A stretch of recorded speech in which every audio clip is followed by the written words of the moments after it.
Buenas tardes, compañeros, profesor. Me presento, mi nombre es Jorge Ramírez Rocha y hoy tendré el gusto de presentarles esta exposición, en la cual hablaré sobre las generalidades de las fibras amiloides de un hormona importante, la cual es la calcitonina. También les hablaré sobre los resultados que obtuve de mi análisis con predictores de fibras amiloides.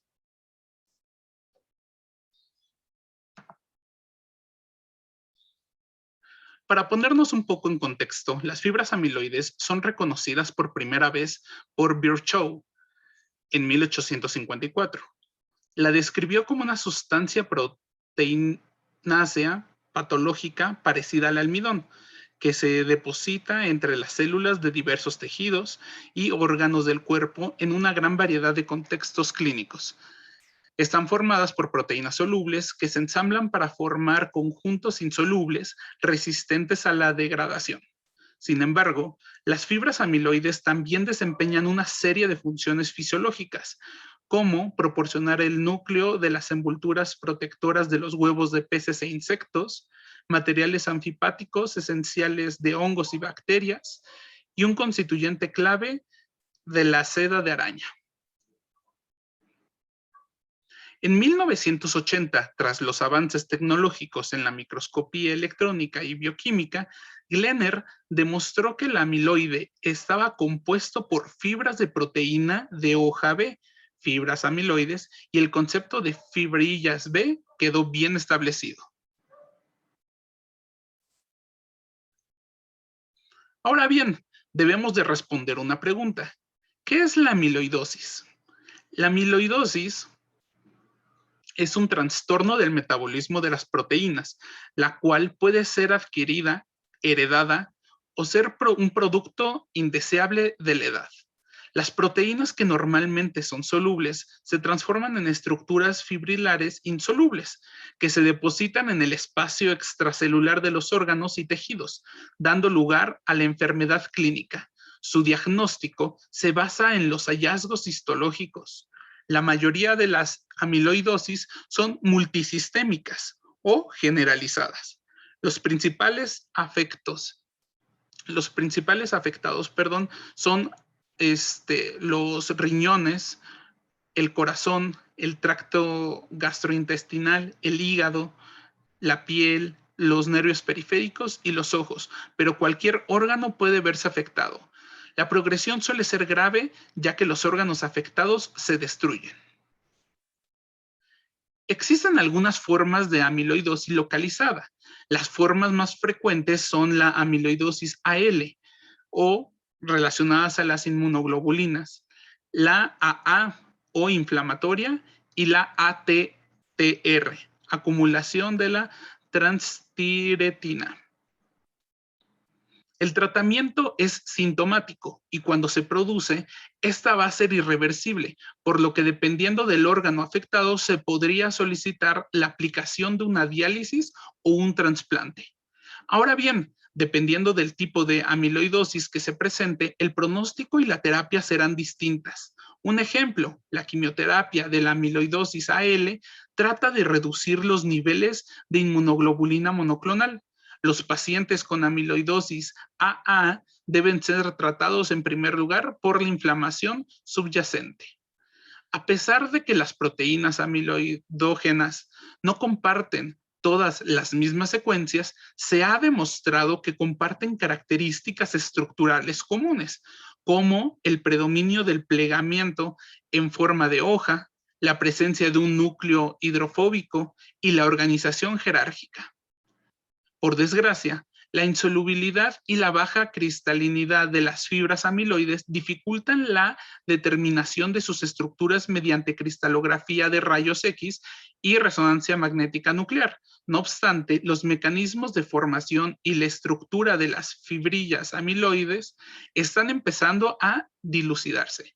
También gracias a la contribución de las simulaciones de dinámica molecular, que permiten investigar el detalle de las interacciones moleculares responsables de la iniciación y estabilización de las fibrillas.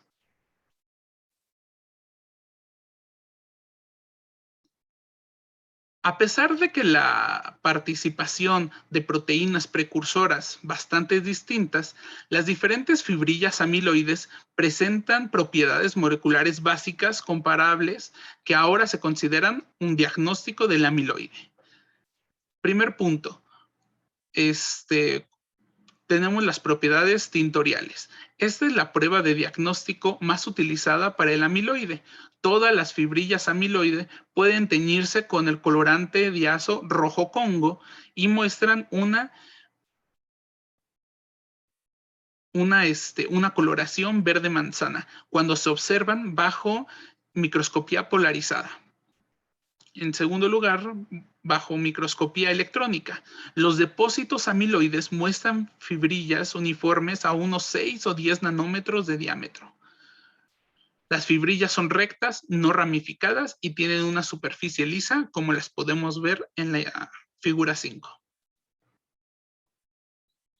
Y por último tenemos el patrón de difracción de rayos X.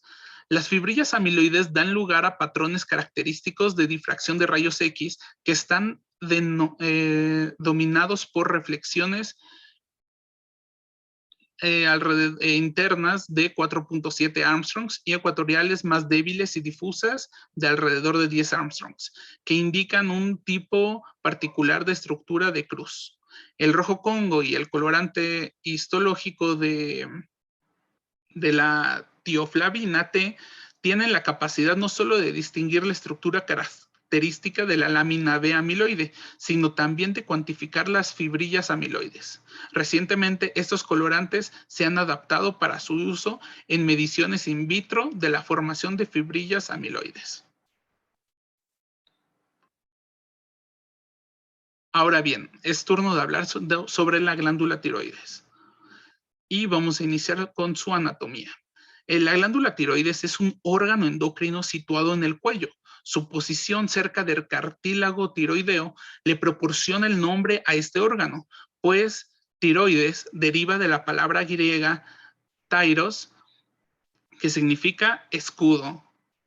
Originalmente se creía que protegía a la laringe.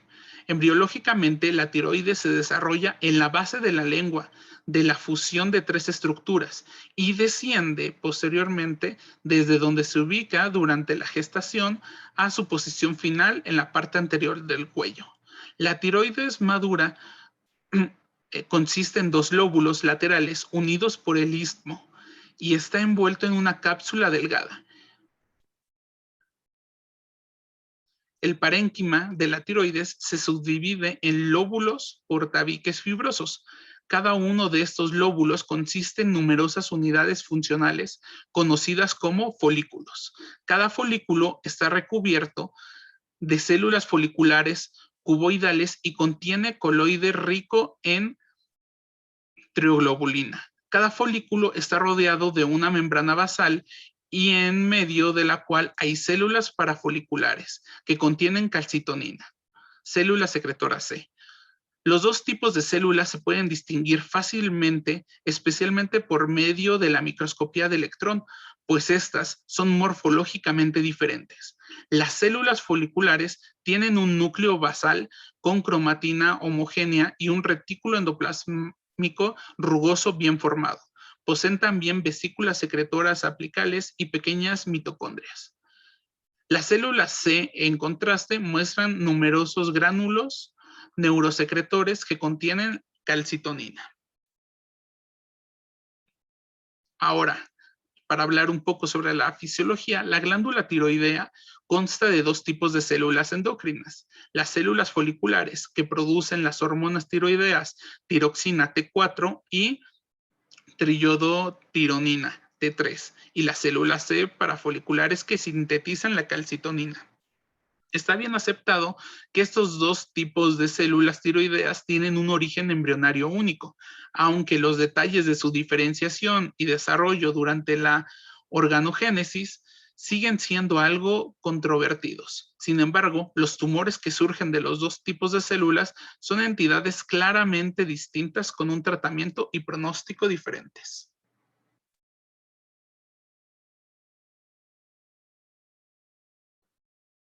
La identificación, bueno, ahora vamos a hablar sobre las células parafoliculares. La identificación de la célula C es casi 90 años anterior al descubrimiento de la calcitonina. En 1876, Baber señaló la presencia de una glándula tiroidea del perro de un grupo distinto de células parenquimatosas que describió como notablemente diferentes de las células foliculares en el sentido de que eran células grandes, redondeadas, frecuentemente solitarias y con núcleos ovalados. Con la aplicación de la microscopía electrónica, se pudieron caracterizar estas células.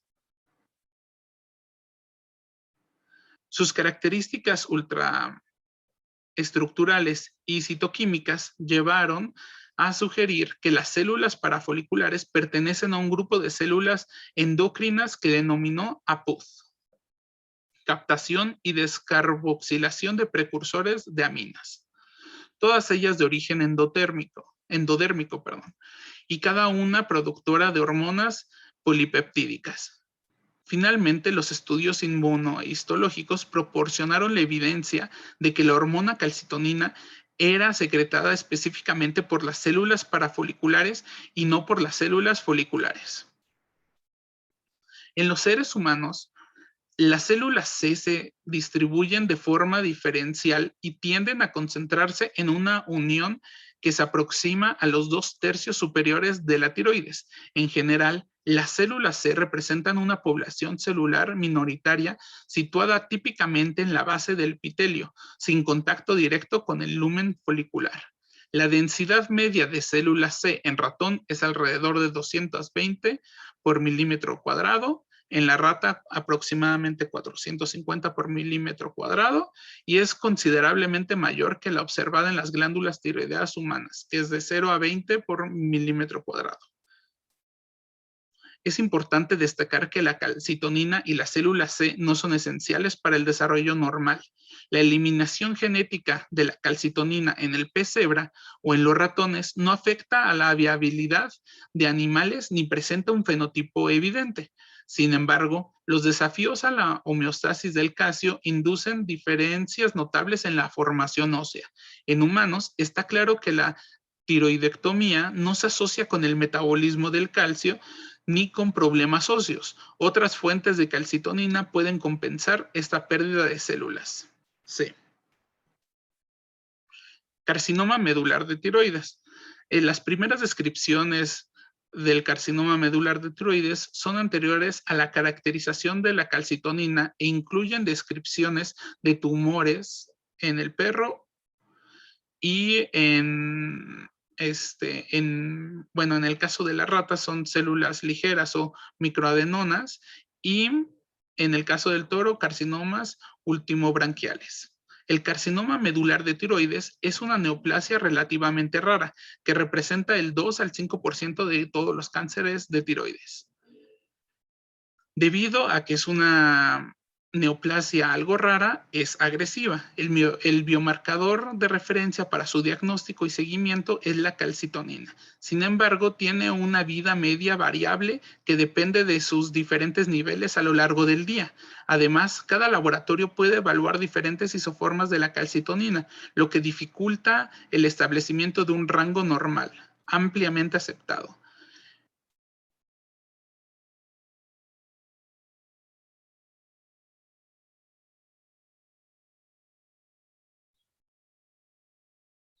Ahora, ahora voy a hablar sobre la importancia que tiene el carcinoma medular de tiroides.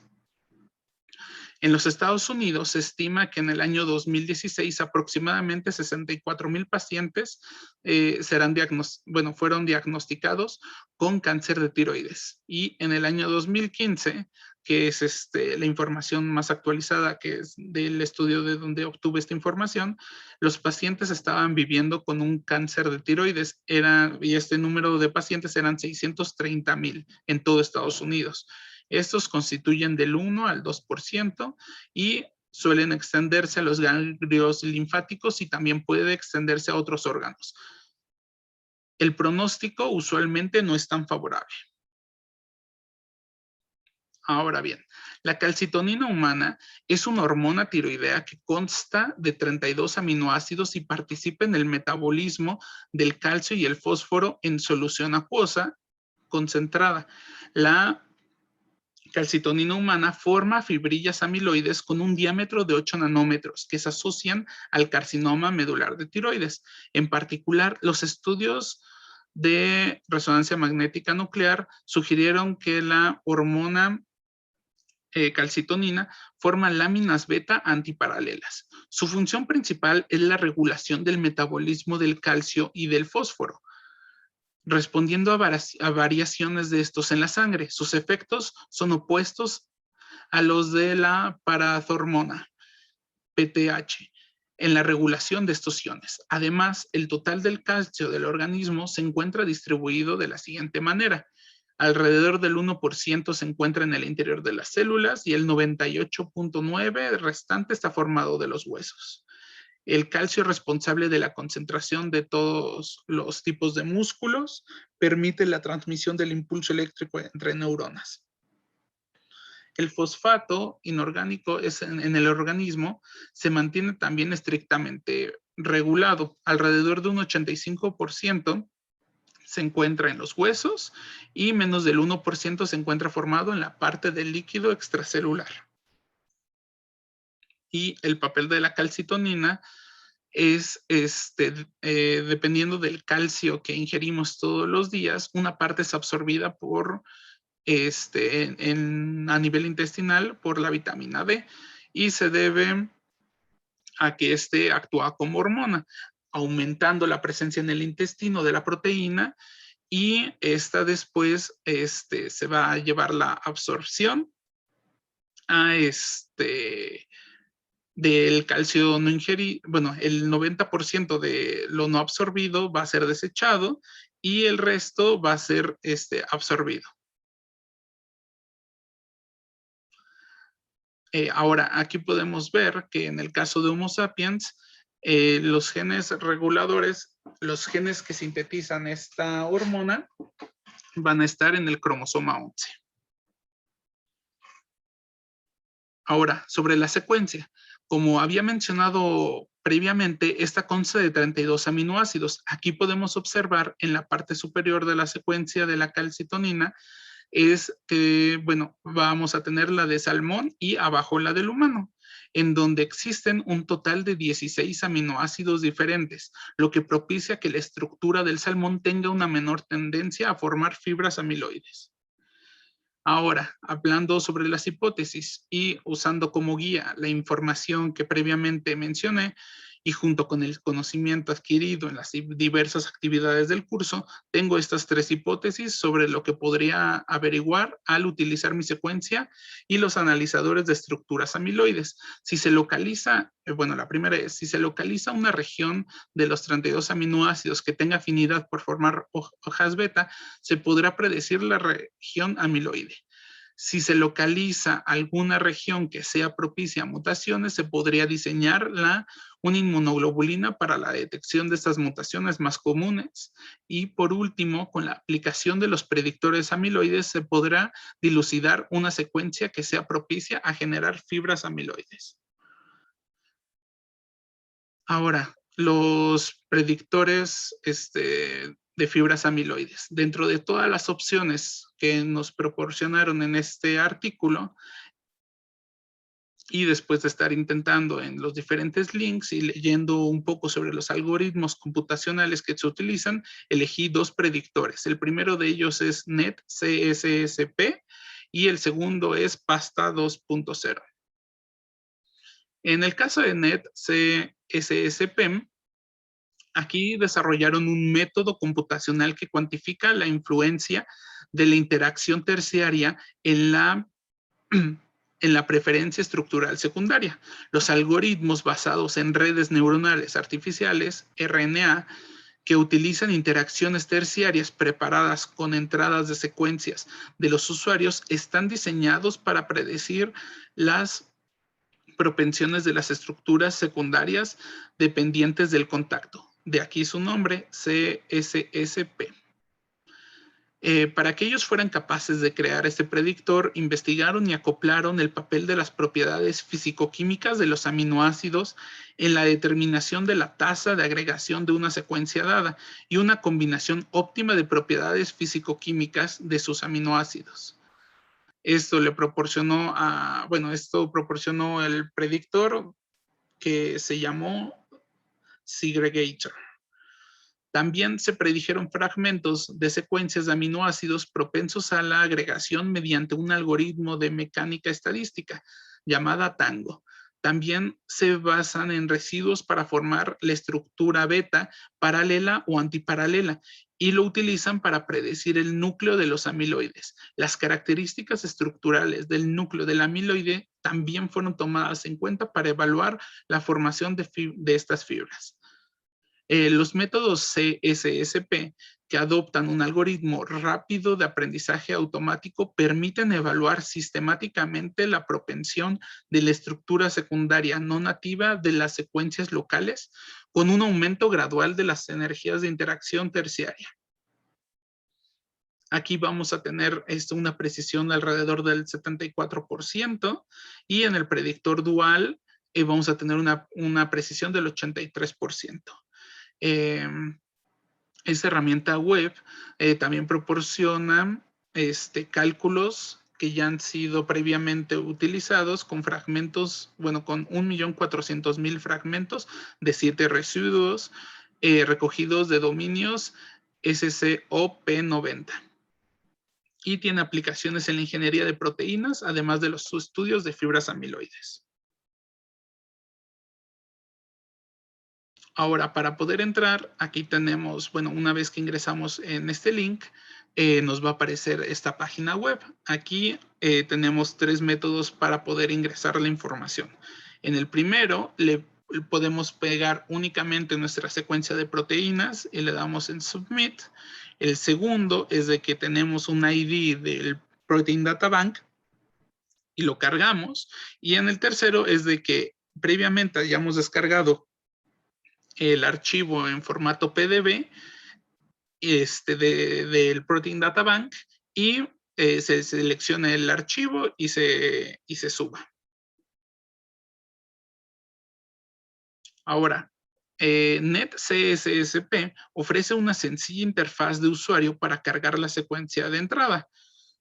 Una vez que se ha cargado el archivo en formato PDB, el servidor extrae automáticamente la información de la secuencia para el cálculo y también ejecuta otro programa que se llama DSSP, Dictionary of Secondary Structure in Protein, para definir las estructuras secundarias nativas. Para el cálculo de CSSP, la RNA seleccionada se ejecuta varias veces con incrementos escalonados de las energías de interacción terciaria que han sido parametrizados de manera previa.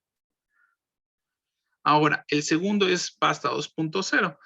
¿Cómo funciona? Bueno, como antecedentes se tienen que otras proteínas forman tanto agregados fibrilares como oligoméricos tóxicos. Este hallazgo ha llevado a pensar que la capacidad de formar la estructura beta cruzada es una propiedad inherente a la cadena polipeptídica. El algoritmo PASTA explota esta observación asumiendo que el mismo mecanismo universal es responsable de la formación de la hoja beta tanto en las proteínas globulares como en los agregados beta cruzados.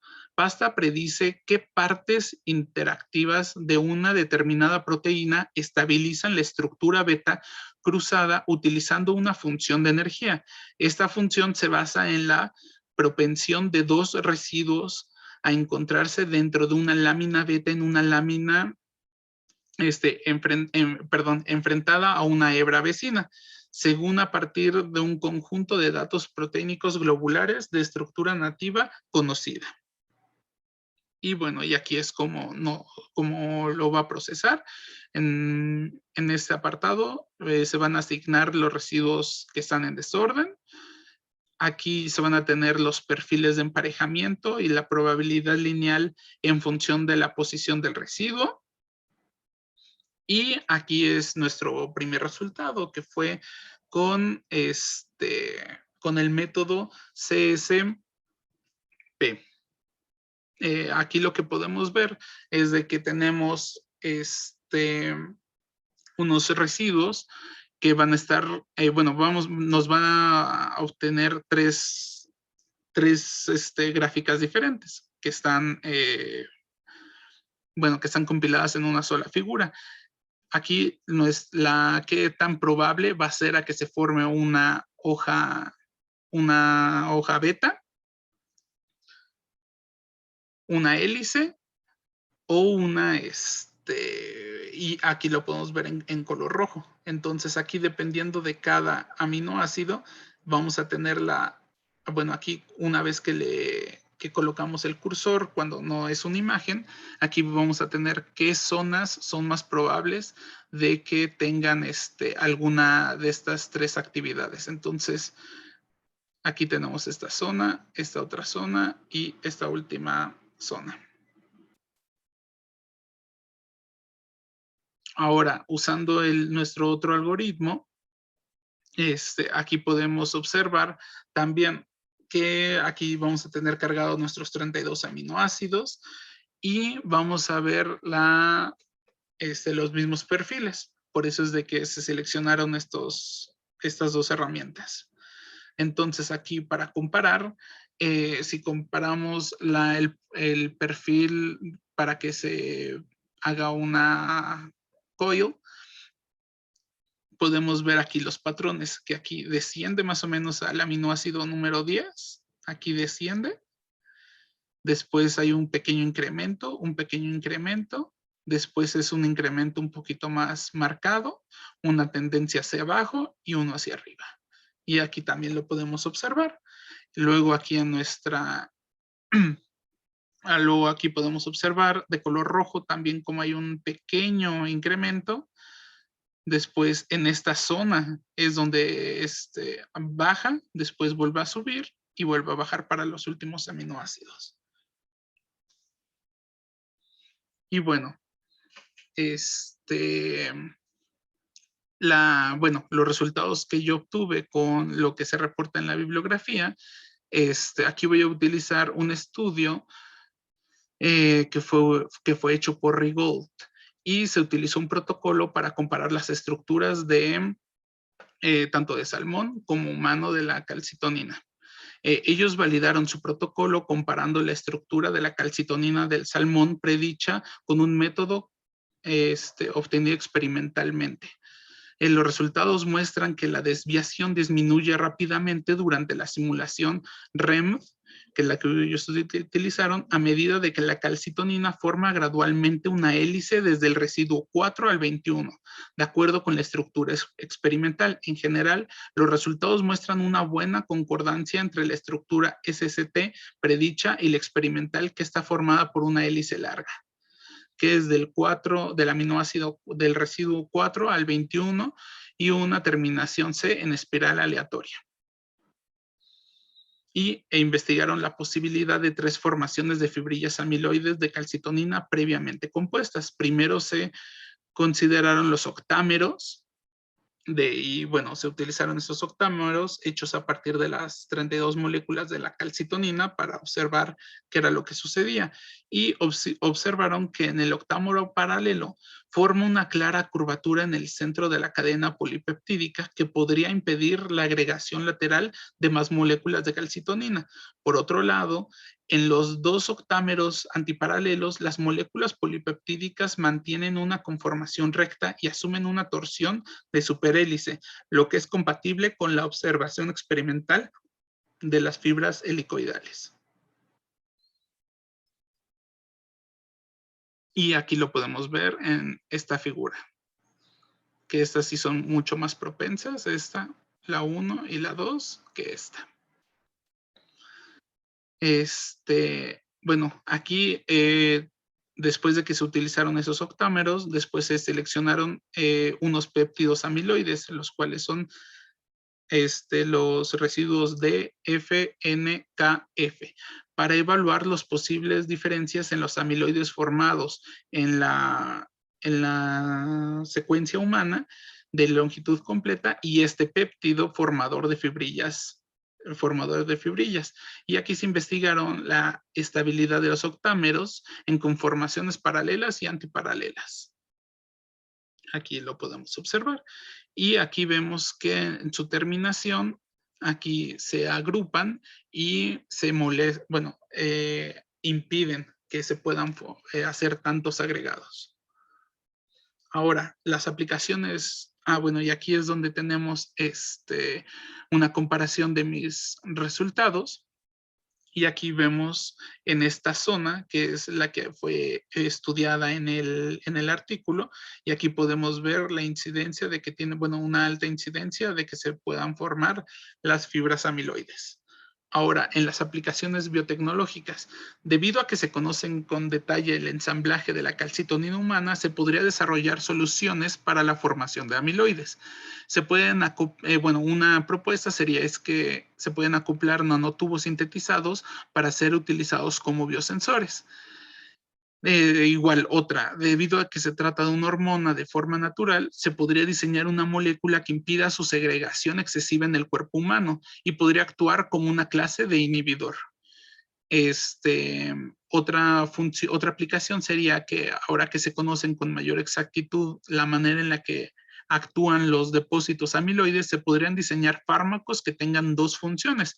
El primero de ellos es un fármaco que puede encapsular las fibras amiloides.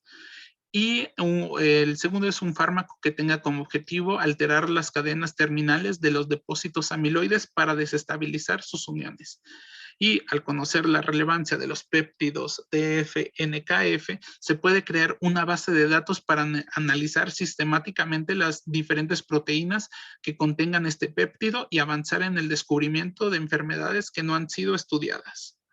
Y como conclusión, la calcitonina humana diluida en diluciones forma una hélice. La calcitonina humana tiene una tendencia a formar una hélice continua que va del residuo 5 al 19 y la calcitonina humana forma fibrillas amiloides en conformación antiparalela.